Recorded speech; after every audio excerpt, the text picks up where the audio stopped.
Amy Porter is the spokesperson for Democrats Abroad France. She joins me now on the set. Thank you for coming in, Amy. Were you surprised by those big wins for Biden yesterday? Well, actually, the polls seem to be spot on this time. In the past, we've been surprised by actual results compared to poll numbers, but this time they seem to go ahead with what was predicted, that Biden would win and win big.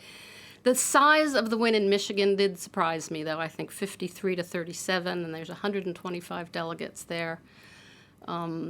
Bernie Sanders is going to need a lot of delegates to catch up at this point. Just before we go a little further, and just because all of our viewers are not American, just remind us very briefly, this is a numbers game. How do the delegates work? It's totally a numbers game. Each state has a certain number of delegates based on their population. Democrats abroad, those of us Democrats living overseas, we are like a small state. We have 13 delegates, which is about the same as North Dakota, which has 14.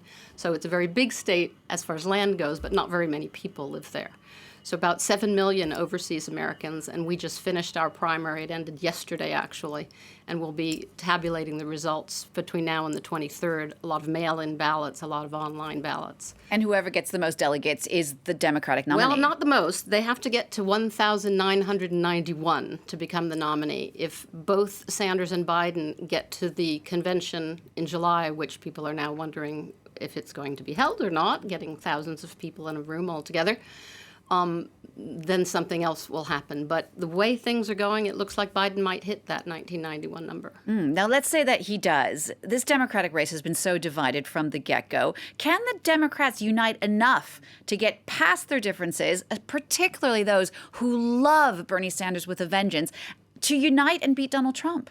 Well, first of all, I'd just like to say, as far as Democrats abroad is concerned, we will gladly be behind and support either of those candidates. They are both light years better than the current occupant of the White House. So we don't have a horse in this race at this point. I've looked at the numbers, however, and it looks improbable that Bernie Sanders will be able to make up all the losses that he has right now. I've got Biden at 823 and Sanders at 663, which would mean Sanders would have to massively win pretty much every race that's still to come. And when you look at what's coming next week, Florida, dear to my heart, Biden is up 40 points. Arizona up 20, the big states, lots of delegates, New York and Pennsylvania up 20 and 25. I just don't see how the math pans out. Now, Bernie supporters, as you say, are absolutely fierce as far as supporting him.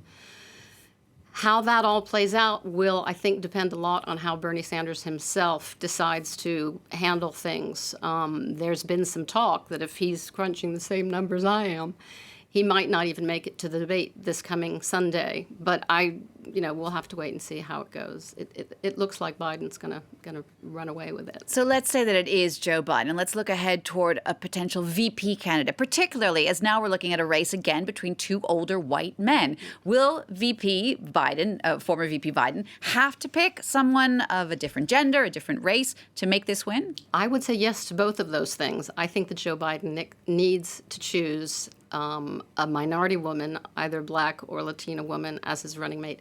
More likely black, given the support that he has within the black community. In places like Mississippi, where he won 81% of the vote last night, 60% of the electorate are people of color. He needs to be able to, that voting bloc needs to be represented on the ticket, I think. So what names would you look at specifically? There are lots of names floating around, and none of these are my idea. Kamala Harris, obviously, former candidate who's a current senator from California. Stacey Abrams, who narrowly lost the race for governor and has been focused since then, in Georgia, has been focused on working on voters' rights and getting rid of voter suppression, which unfortunately is still happening in some areas.